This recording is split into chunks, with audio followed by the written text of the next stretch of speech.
Catalina Aircraft Company has engineered the amphibious multi-role Orcon to support Marine combat operations in aviation assault roles worldwide. Drawing on the historic legacy of amphibious aviation operations, the Catalina Orcon fills a key role of deploying and keeping Marines on mission. Designed for expanded O-line flight maintenance, the Catalina Orcon is built to sustain the amphibious advantage. Visit catalina-aircraft.com to learn more. Hey Scuttlebutt listeners, thank you for joining us and your continued support. As you probably have deduced from the episode title, this is episode 250. We said it when we hit 100 and then again when we hit 200, but we'll say again how honored and quite frankly surprised we are to still be going 250 strong. That being said, we recognize this is not a solo endeavor, so we want to use this episode to thank our team, the MCA leadership, our guests, and most importantly, you, the listener, for keeping this thing going. We're so thankful for your support because, as you know, we literally could not do this without you. This week, we're going on a little trip on the Wayback Machine. Yes, this is a clip show, but with a twist. We brought in the team and formed Voltron to bring you a quiz clip show. Nancy, William, and I look back at our amazing guests by quizzing each other on how much we remember of the past 5 years of Scuttlebutt. Just putting this episode together made us laugh and encourage us with our profoundly insightful, intelligent, and hilarious guests. Hopefully this walk down memory lane is as enriching for you as it was for us to put together. We started this show with the premise that stories matter and are proud that we never strayed from it. Your stories do matter, and we are so honored that you're willing to share them with us. Semper Fidelis. This is episode 250. Hey Scuttlebutt listeners. Thank you for joining us on our 250th episode. I am Vic. I'm here with Nancy. Hi, everyone. And we got William in the house. How you doing? Y'all? I'm good. Yeah, All good. This is going to be a lot of fun. So, 250th episode. We're going to, kind of just bask in it a little bit. And then I've got a fun, I think it was fun because I put it together. So, of course, it's going to be amazing. But we got a little quiz/clip show that we're going to go through, and I'm going to test your guys' Scuttlebutt knowledge, which... I like it. Yeah. Which is minimum. This is going to be... That alone is going to be hilarious. And so, here we go. Yeah. So... I'm looking forward to it. Nancy, what do you think? I mean, here we are, 250. I think we started back in 2020... It's kind of the tail end of 21. Yeah, and it was late in the summer. We Yeah. gathered here in this studio for the very first recording. Our Yeah. first guest was Sergeant Major Justin LeHue. Yeah. And I very clearly, I'm going to tell tales on you now, Vic. I very clearly remember you saying to me the day before, because the original plan for Scuttlebutt was me just behind the scenes, helping out with some guests and emails and stuff like that, producing. And the day before the recording, I said, okay, so here's all your prep questions. You're ready to go. And, it'll be great. And you said, you're going to be in there, right? I'm like, no, I'm not going to be part of the interview. Like, no, I need you to be in there. Like, okay. And I sat down, and you were off and running. You didn't even need the questions. You just went. You're a natural at this. So This isn't what this show is supposed to be about. But yeah, and to further back it up, I had no intention of actually being behind the microphone. I was just going to be the ideas guy. it's all part of our evil. Yeah, we were both going to be the Yeah. ideas people. Yeah. Everyone's an idea person here. There is. Unfortunately, everyone's also an execution person Right. here. No, 100%. Yeah, I mean, hell, we park cars on weekends, too. So, I mean, yeah, this turned into a real conglomeration, but I think it's been very, very fun. What about you, William? What do you think? 250? What? I mean, I remember my first debut on the show. We had just had an MC dinner and a few drinks, and you're like, oh, come on the podcast, it'd be great. And then my life has only gotten better since then. I'm officially on the Commandant's reading list now, technically speaking. Our show right. is. Yeah, that's right. We are. Yeah, not technically. We are Literally. full on, yeah. Well, technically, because you're not really reading us, you're listening to us. Yeah, but we have there's a podcast section. There is a podcast section. And we're so on it, yeah. We're only going up from here. That's right. No, hopefully we didn't peak, but that was a great honor. obviously Sergeant Major Ruiz, friend of the show, and we had the commandant on, but that was after. So I mean, we didn't. Well afterwards. Yeah, so we didn't. We didn't like butter him up. I mean, we did butter him up, but it wasn't to get on the commandant's radar unless we were already there. Because we have such great educational content. That's right. Yeah, we wanted to work on our massage skills. I also remember too one of our unsuccessful attempts. Speaking of being ideas people, remember we were going to record live from those events. Yeah. And we just ended up sitting at like a folding table by ourselves, drinking beers, waiting. Surprise! No one wants to go to dinner and then talk to us. Yeah. Unless they're forced to when they sit at the table with us. Yeah, so that didn't go well. But I mean, again, it was a lot of discovery learning. But yeah.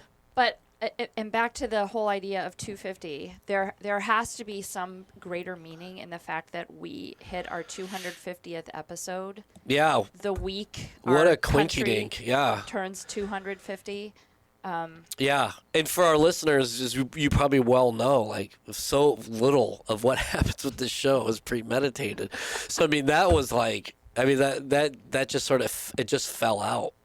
That our 250th hit, and so that kind of created and just a little more behind the curtain, that kind of created a bit of a ideas conundrum for us, because we just finished a year-long thing doing Marine Corps 250 right. through the magazines, through our multimedia, through MCA Films, obviously the podcast we were doing one a month, featuring the Marine Corps' 250th birthday. Then we sort of shifted to America 250 a little bit. We've had some stuff on the website, different battle study packages and stuff, a few articles that have showed up in the magazines. So we didn't know, like, all right, so for this episode, I mean, what were we going to do? And I was like, do we just find a badass guest to come on? But I mean, quite honest, our guests have been so great. It would just been probably bringing on somebody who's been on a bunch of times. Yeah.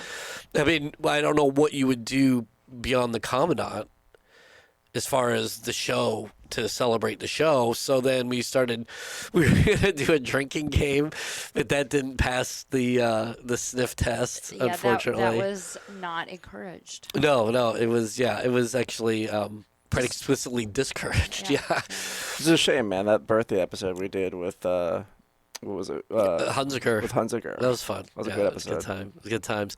So then I thought, well, other shows have done clip shows, but rather than just like, hey, remember this, and then playing a clip, I thought, well, why don't we all come in, we'll talk about 250, and then we'll kind of make a game show out of a clip show. So yeah, we're going to get into that, and just know that we're going to play some clips from the show. I think they're really fun. They're really great, but we're also going to zhuzh it up a little bit by having it mean something with the point tally. That sounds great. And just from me to the two of you and to all of you listeners, it's been an incredible 250 episodes, and here's to 250 more. Man, it's so nice too, and not just at Modern Day Marine, but just at the various events and things, or even getting emails from people that are just like, yeah, I listened to the show. You guys are doing great. I mean, yeah, it's really nice, to be honest, because we're just in the studio, and, I hear my voice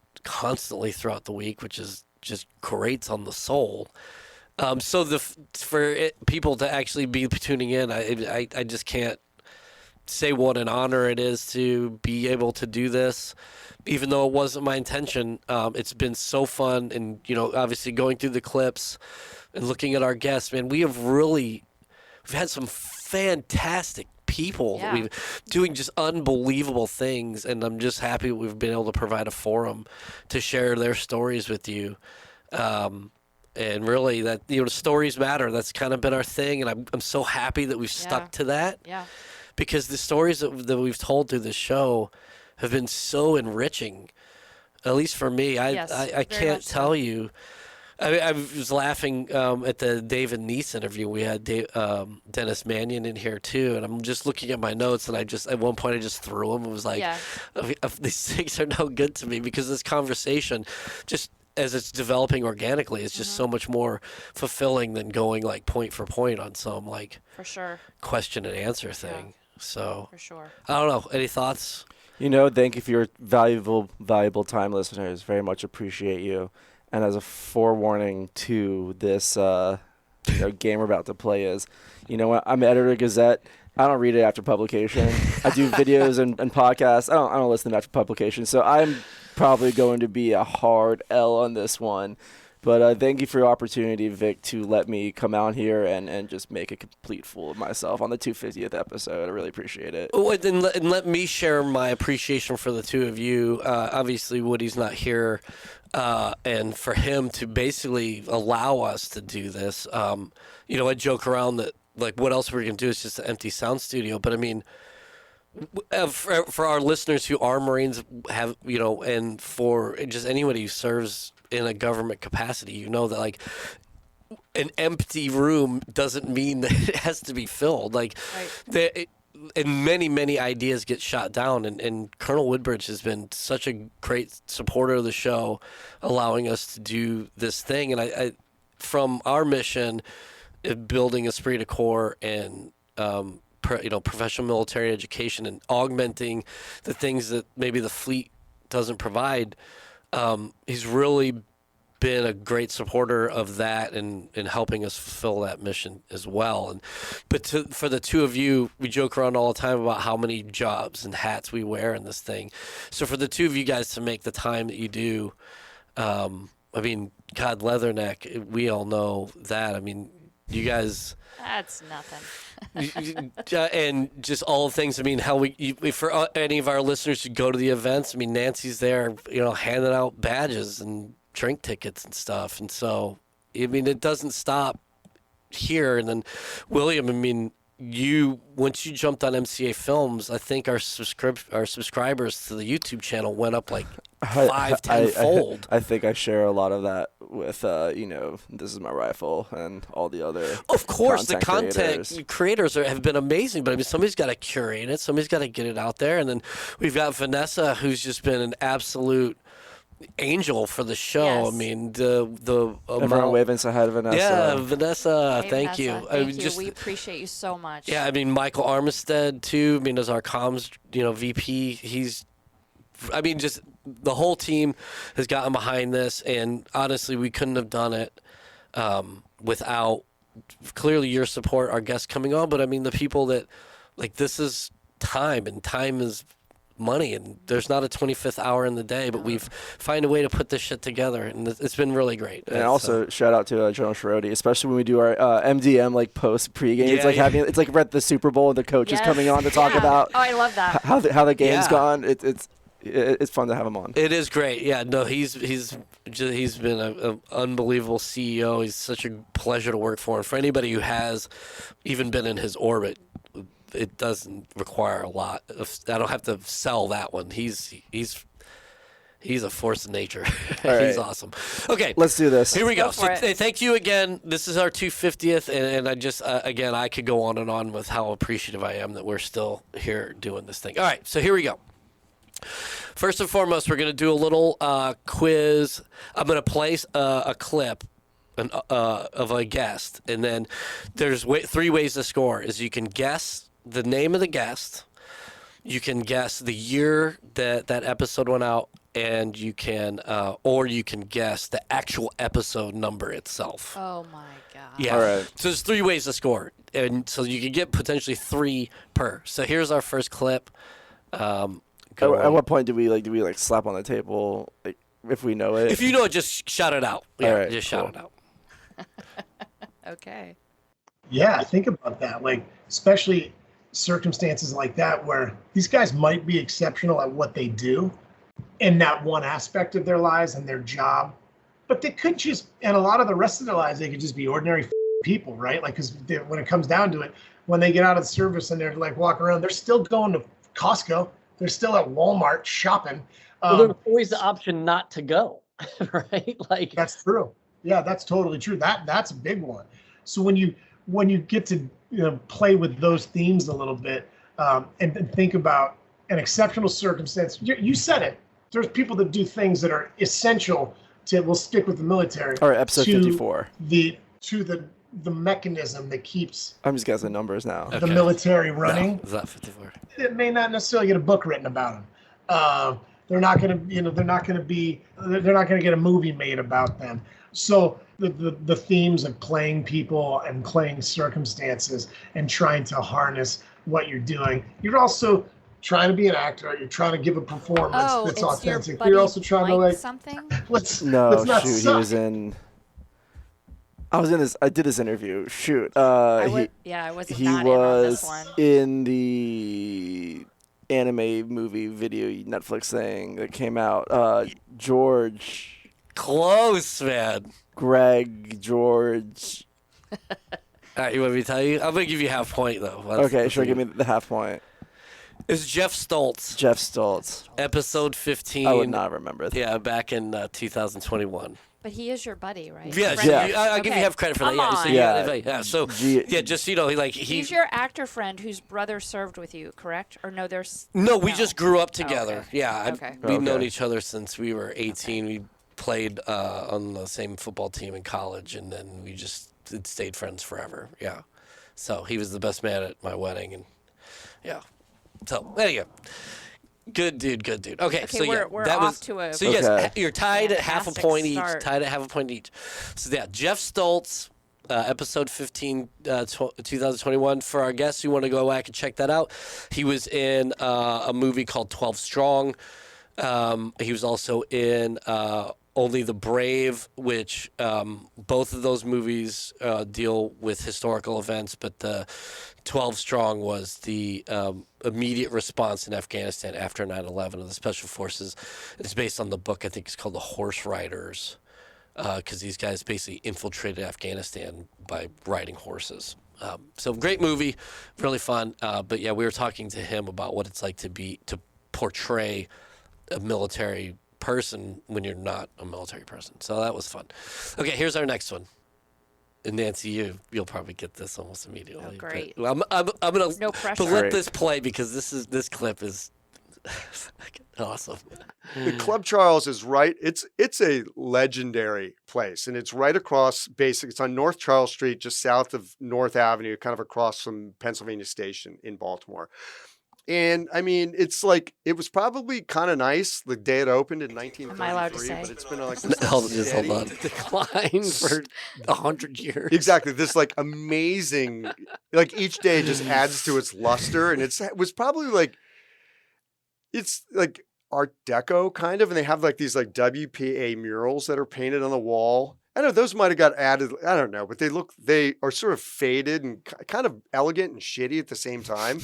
And like Baltimore itself, I mean, that bar in the 80s was everybody was in there. There was a guy with Tourette syndrome in there who would sit, he would yell like, fuck! And then like just get up and walk away and nobody would pay him any attention. There was like neighborhood drunks like in Bermuda shorts and, just like sitting there and drinking by themselves. And there were students from the Maryland Institute College of Art. So you had this whole like art school thing, and you had like beatniks and stuff. Oh, you had like literally had beatniks. You had gay people. You had 3 Marine officers. Like we would always show up too. Like we would wear like these like 1950s like black leather jackets. We must have looked like this fucking weird gang because we would come in, full of like some sort of like spoof of West Side Story, like guys coming in just like. Well, I mean, again, because we had the Marine Corps strut, right? Yeah. You can't. And the haircut. And the haircuts, and we were just like, man, we would just come in there and just. I don't know. We respected everybody. Yeah. But you couldn't help but like draw attention to yourself. Yeah, because it's definitely out of place. But strangely, very much in place because the kind of place it is like anybody can go there. You could go by yourself and then it's all of a sudden it's 2:30 in the morning and you're in a basement in somebody's row house basement in Baltimore and you're like, no, I mean the thing, you have this conference. You like the number of times that I woke up in that row house basement, complete pitch black, and there'd be like a little like patch of flame. Like, where the fuck am I? It was like a furnace, and I would just be like, oh right, I'm in this. I'm in somebody. Ooh, yeah. Ooh, and I check to see if there's anybody lying next to me. Okay, good. By myself. Wait, yeah, I got arm. Yep, everything's still there. So when we would, and also too, it was kind of like where John Waters hung out. It was like his living room. So I'd been going there since I was a plebe at the Naval Academy. I had again, another Marine, classmate of mine, a guy named Mike Monroe, great guy. Plebe year, he's like, over Thanksgiving, he's like, I'm gonna take you to the Club Charles. I was like, fuck, this is amazing. So here it is, 4-5 years later, we went up there like every weekend. So we're like this like known quantity, the weird, possibly gay Marine officer gang. Because what other conclusion could they come to, right? Black leather jackets, like leather gays. Anyway, so I am in the 80s. That makes more sense. Absolutely. Yeah. You know, like when it meant something. Like now everybody does everything. Yeah. It's kind of boring. Anyway, so I literally pick a lane. What's that? Pick a lane. No, I know. It's great. It's like as we achieve sort of like all equality in the future, shit's going to be really boring. There's going to be nothing to rebel against. It's like when it became same-sex marriage became legal. Like, I don't know, gay people are kind of boring now. They're just like, oh, I'm just like boring married guy or a boring married woman. It's like, Yawnsville. It's so much, I think shit is so much cooler when it's like against the rules. Yeah, fuck you to authority. So I announced as we're driving up there on the very long drive up there, I'm like, how have we not seen John Waters at this place? This is obviously like the coolest place in Baltimore and like one of the coolest places in the world. As soon as we walk in, boom, there he is sitting on one of these banquettes. Wow. You manifested John Waters. Exactly. Yeah. I made willed it. I made the lie come true. Yeah, that's right. The Marine Corps taught me how to do that. That could be none other. Wait, hold on, because I already know you know. Okay. No, Vic, I have no idea. All right. Great story though. Yeah. It's the incomparable Brian O'Hare. Incomparable is such a good word. Ding, ding, ding. Good job. Could you tell the year? Do you know the year that it came out? I don't know what year it is now. Oh, fair. 2024. I want to. Yeah, that was 2023. That was summer 2025. Or late spring, early summer. I'll give you a half point for 5. So I'll give you a half point for because you said 4 first. But all right, and then all right. So we know it's 2025. We know it's Brian O'Hare.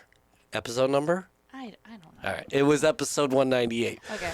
So folks, go back and check it out. I mean, that is just a brief sample of what was about an hour and 15 minutes of just it's like the a kaleidoscope. Wackiest, funniest, but unbelievably insightful and unhinged. Oh my God, unhinged. But yeah, friend of the show, Brian O'Hare, he came back on not too much longer after that. We did a catching up with old friends with him as well. But yeah, Brian O'Hare, author of the book Surrender. Yeah, Surrender, and he's hilarious, dude, and and his documentary series on the croquet match between St. John's and we'll keep you posted on that, listeners. Yeah, it's not out yet. So all right, so that was that one. Okay, this one actually I think is going to be your wheelhouse here. Well, William, I think you got a leg up on this one. Great. He's such a dad. He's so positive. But again, there were just a host of things that were coming together that I guess made it no longer viable, right, to continue operations, despite the fact that the force was already 2/3 of the way through the city. Yeah. And more than likely were less than, I'd say, maybe 48 to 72 hours from controlling the entirety of the city. And so that had to be again, with the benefit of time and experience now, you can look back and say, man, that had to be just a terrible set of options, like for division level leaders, again, regiment level leaders, everyone else in between, but then all the way back down to our youngest Marines, trying to articulate to them, after all that had been 4 weeks, right, and all that had been done up to that point, to now have to say we're stopping, and then having to pull all that back into at least reduce operations to a level that was not going to get you to be able to adequately control the entire city. And what stands out to me the most is General Conway we had this huge town hall, and we're all back on camp. At least most of the force is now back. There's still some things that are happening, patrolling, those kind of things. But this town hall occurs, and I remember a young Marine, I think it was a sergeant, who asked a very direct question. He was like, "Why did we stop?" And General Conway gave, as best he could of an answer that would try to capture the various levels that were going on. I'm sure that he's looking at from the national level, and again, as far as strategic and operational reasons, and trying to make tactical sense. But I just remember walking away as a captain saying, "Yeah, that's probably not." Yeah, not a great answer. Yeah, or just none of there's no answer that'll be satisfying at this point as to why why we would stop at this point, even for a young sergeant. So this is 2024. It's one of the ones I used for the Fallujah documentary. I can't narrow down. We had 6 interviews for that. I know who it wasn't, but I can't remember. He's actually been to a couple events, if that's helpful. Yeah, the voice is in sync. I mean, it's a very unique voice there. I can't remember. You got 2 points. I obviously know it's not General Tulin. Right. So that narrows it down to 5. It wasn't Jeremiah. It wasn't Luis Agostini. So and it wasn't DP because there weren't enough F-bombs.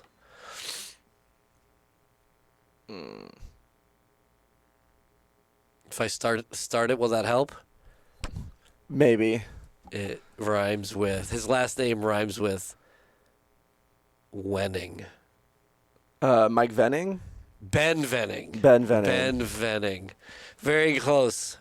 Very good. So you got 2 points out, so we're actually tied up now. So perfect. That was episode 172.5. So during the Fallujah work, was we were doing our documentary film, or you were doing the documentary film, and we were compiling the stuff. The interviews were so good, we were releasing them sort of as mini pods on off days, so it didn't count as an official episode.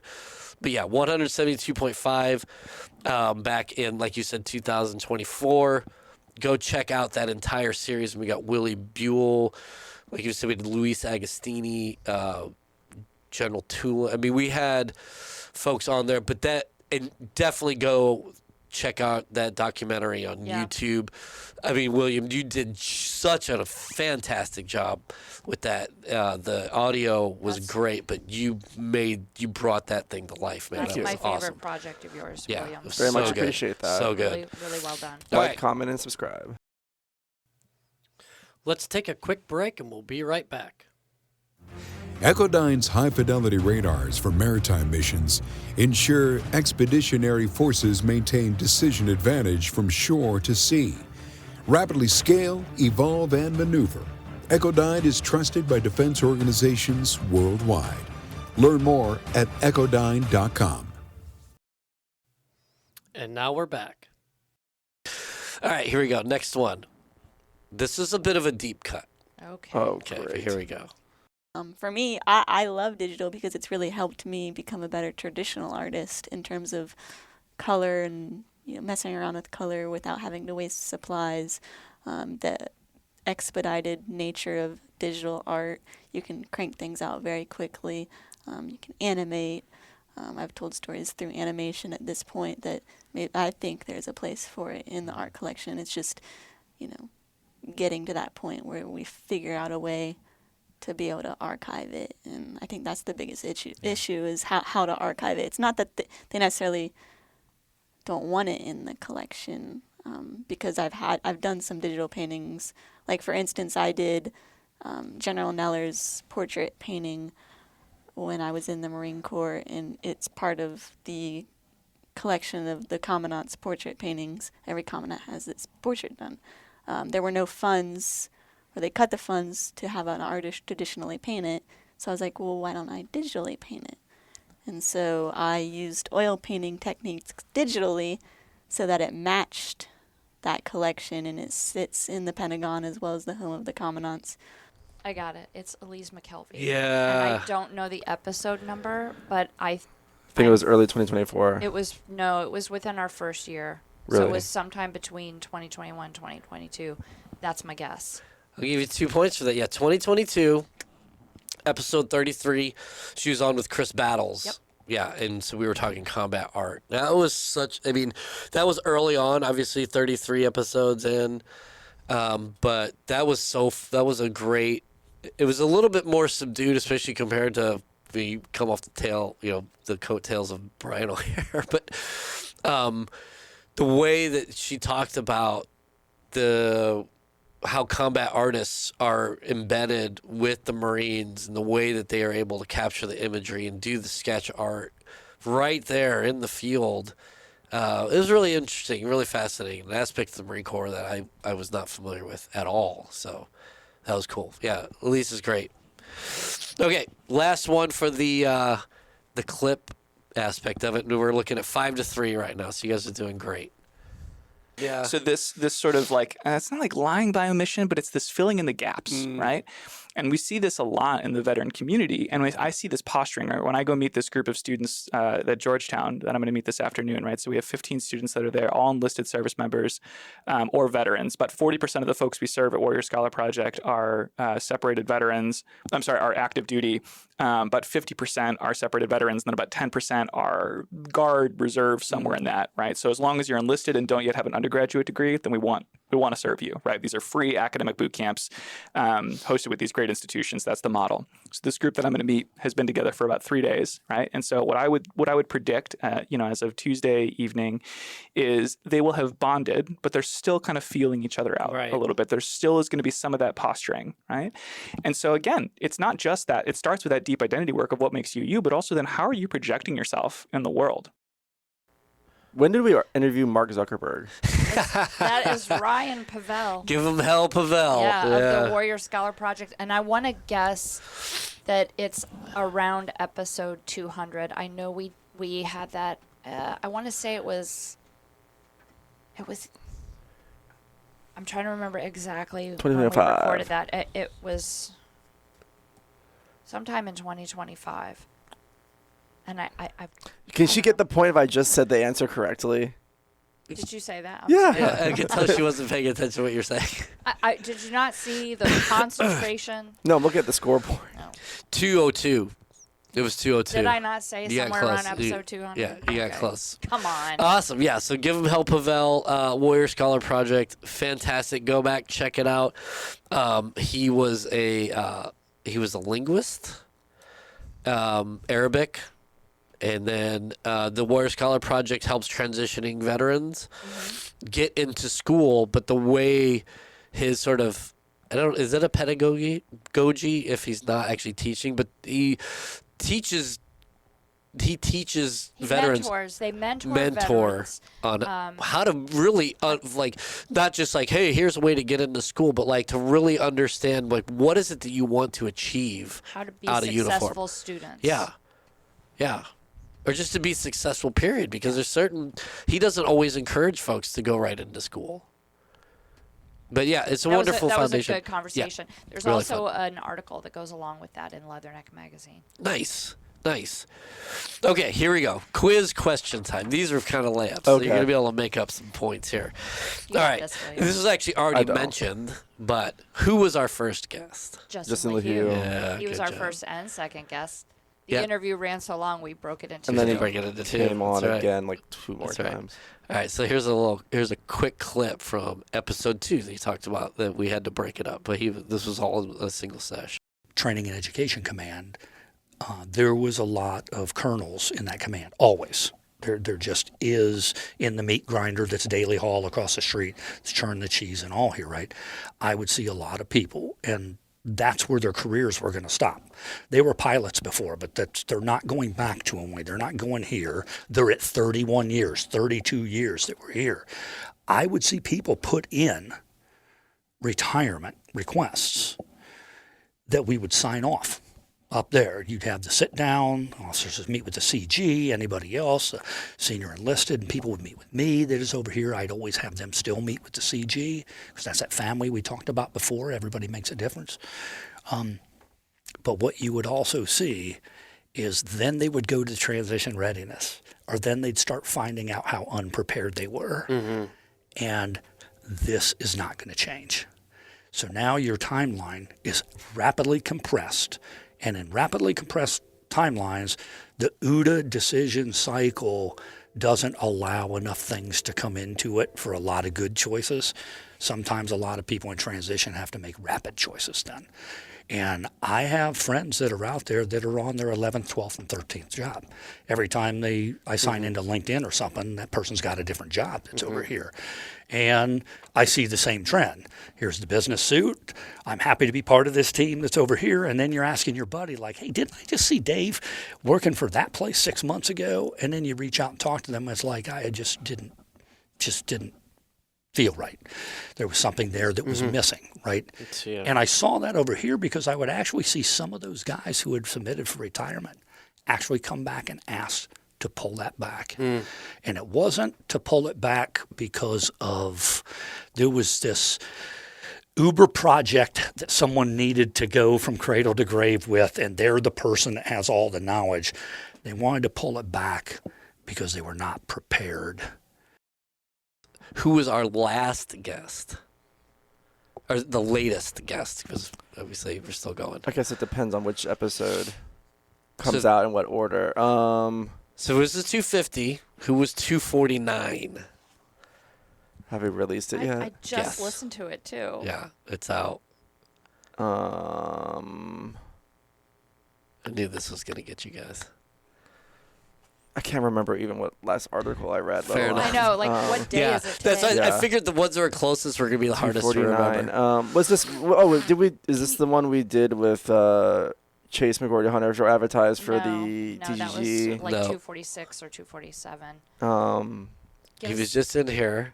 He was supposed to meet with the ambassador in Germany. Yes. And then postponed to be on the show. Right. And his I now can see his face. Chance. Is it Josh? No. Close. My name. You're working name on has it. just gone out of my head, and I can see him sitting here. Jonathan Hackett. Jonathan Hackett was our guest for 249. Fascinating individual. And then here's a clip from that. She did do something. She sent cookies on Christmas when I was at boot camp, which was a big mistake for her. And I didn't get to eat any of the cookies. What they did was they put me up on the quarterdeck and they basically circulated the cookies around to everyone online to eat one cookie each. And I had to watch them eat the cookies.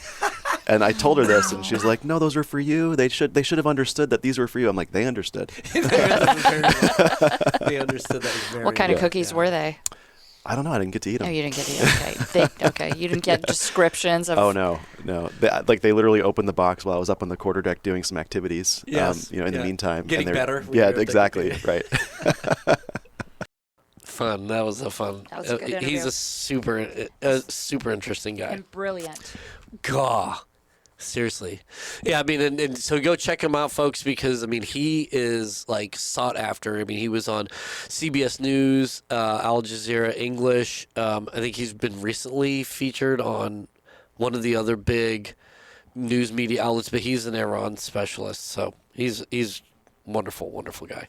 Okay, here you go. This is going to be interesting because I actually, putting this together, got it wrong the way I was guessing it would play out. Okay. Who has been on the show the most? Ooh. So think of all of our reoccurring guests. I mean, would Colonel Woodbridge count? Because, Is that your guess? I'm asking if it counts because he works here, but he's been on the... He's not a host. I would throw him out there then. Okay. Then again, if you count MDM episodes, I mean, Colonel Shredder comes on twice a year for that, so that would push him up to like 6, 7, or 8. I forget which first year he started working. Final guess. Colonel Woodbridge. Sergeant Major LaHue. It is all Woody Woodbridge. Colonel Chris Woodbridge has been our reoccurring guest because we've had so many different segments where we've talked about Venezuela, Iran. If we need to bring in some heavy guns. Amphibiosity. He was on a bunch of the amphibiosity ones. Sergeant Major, he was on a bunch of times. So here's how it played out. So Sergeant Major, he was on 8-time Hunziker because of Straight Talk was 8 times. Colonel Howe was on 6 times, but then Woody's been on a whopping 10 times. Oh, wow. Okay. And here's just a quick clip Well done, William. of Colonel Woodbridge. Well, if you know, you know. That's right. Some of this is if If you know, you know, and if you ask, you may not ever know. Okay. Classic. So this one doesn't have a clip, but this is just a straight up. What famous game title is the World of Wargaming segment's title a play off of? World of Warcraft. World of Warcraft. Okay, very good. You know, I actually didn't know if you would. Wow. Yeah. I think you gotta give points to whoever says it first, Vic. Not. Is that how it is? All right, that's fair. Because it is a bit of a route right now. Actually, no, it's really close. So we got 7-8. So this is good. All right. Who was our episode 200 guest? I don't know. Was that on Michael Hunter's Straight Talk? It wasn't. Oh, no, I know. Oh, no, you were episode 100. Who was episode 200? McGrorty Hunter. Nice. She gets the point back. And then here's a clip from that one. With the staffing to I see is your job is to spark the imaginative thinking inside of your students. If you're not doing that, whatever you're doing, you're failing. Yeah. Right. So however you get to that point where you spark the imagination, where you spark that moment where, hey, I want to read about this. I want to go pick up the Gazette, or I want to, do my own research. Yeah. When you've done that, and when a student comes up to you and they ask for more material, or they ask for more resources, you got them. You did your job. Yeah, Chase McGrorty Hunter. Man, that guy is all about educating young minds. Okay. Second to last, 2 questions left. And we're 9-7 right now. So it's a tight game. All right. Who was the only esports athlete to be on the show? Matthew Springer. Wow. Well done. Do we even need to do the last question? We do need to do the last question. There's a clip from the Gunny Springer episode. I deployed with him. We were on my Syria deployment. We were on the same detachment, SP MAGTAF 19-1. We were the Defeat ISIS campaign. And I walked by his computer one time, and on his unclass, he's got a YouTube video up of an old Halo 3 MLG competition, Major League Gaming competition going on. And I recognized that. I was like, I know what that is. So, I pull up a chair. I hardly knew the guy at this point. Like, we had ground fought a couple times because he's a McMap instructor. I'm a McMap instructor. We talked a couple times, like at the smoke pit kind of thing. But like, this was the first time that it was like, this is a unique, like, you and I are 2 of 2 as far as like, we are Halo 3 fans in the middle of a deployment, right? And from there, like, friendship took off. I was like, I couldn't wait to talk to this dude, ask him like, hey, what's going on? Because there was also still like Halo competitions going on at that time. He was telling me about like there's a new one coming out, Halo Infinite. And we stayed in touch after the deployment. And I kind of thought that was that, right? And I vaguely remember some conversations about like, I'm getting this thing off the ground, like Marines playing video games on behalf of the Marine Corps. And I was like, yeah, fat chance. Yeah. Sure, Ian. Fast forward to 2022. He hits me up. He sends me a message. I haven't heard from the guy in a while. He's like, hey, man, I've got this thing going on. Halo Infinite had released at this point. I think we'd probably discussed that, the game, like, it's so exciting. But he hits me up and like, he's like, hey, I want you to come out to this all-Marine esports competition. And I was like, all right, rewind. You're speaking English, but none of the words are connecting. Yeah, into a I was like, I haven't felt this sensation since DLI. I'm like, rewind that one and let me hear those at half speed. And he was like, it is going to be the first of its kind. All the armed forces are sending somebody. And it's going to be like the all-Marine boxing, wrestling, running team, golf team. This is the same shit. All right, final question. So we're at 10-7. So we'll make this a 3-pointer. So if you get it right, oh come on, it need to be or a 4-pointer. You want to make it a 4-pointer for the win? Yeah, I think that's just to make it fun. Here we go. Yeah, Nancy, have fun. Because if you get it right, it's a route. Okay. All right, here we go. Whatever. All right. Who was the guest of our first released Modern Day Marine episode? Who was the guest of our first released Modern Day Marine episode? Was it a General Schrody pregame? That's my guess. Your guess is General Schrody? Let me just ask for clarification. Are you talking about the first episode recorded at the event or talking about the topic? Yeah, so it would have been at the event. The first one that was released, though. So if you look at our catalog in I know. I just looked order. at these the other day, too. I'm not even kidding. I was looking yesterday. You studied for this? No, I was looking up some other information. Wow. Okay, yeah, sure. Sure. No, I was not studying. Sure. I didn't know we were having All right, this. Hermione. Yes. No, it's actually I'll tell you exactly what I was looking up. I was trying to find Look up the answers to the quiz. Some of our episodes about PTSD and suicide, because I was just trying to look for some wording. Oh yeah. So. Okay. All right. I. So you're going with General Schroeder? Yeah, but the one in the pre-games. I think we did one that year. I'm gonna say Sergeant Major Black. Ding ding ding ding ding! And here is the clip. Incredibly awesome guest. We have the Sergeant Major of the Marine Corps, Troy Black. Troy, how are you, sir? I'm doing well, and I got to be honest with you. The last time someone called me Troy was my mom, like in 1988, so I almost got taken aback right there. All right. So, Great of course. Oh, where you going? Where you going? Great you knew moments in Scuttlebutt history. Knew that was my going to gosh. come up. So, oh my gosh. All right. Well, we've lost William, but thank you again. I can't tell you how much I appreciate. We all appreciate all of you listeners, all of our guests. These are just a few of the clips, but the whole catalog is just filled with amazing stuff. I was listening to the audiologists. It was unbelievably fascinating stuff. I was listening to the stuff we've had with Mike Hunziker's brother. Get Out of My Head, that's another segment I'd like to bring back. Our current Commandant's Professional Reading List segment is just so good. Semper Reads will be coming out here soon. It's really good. Completely unbiased opinion, obviously, but just want to take this opportunity to thank you as the listener for walking this road with us and for reinforcing to us that stories do matter. Yeah, thanks everybody, and I love hanging out with you guys. This is just an absolute pleasure to do. Yeah, thanks. Amen to that. All right, we'll see you next week. Scuttlebutt is a production of the Marine Corps Association.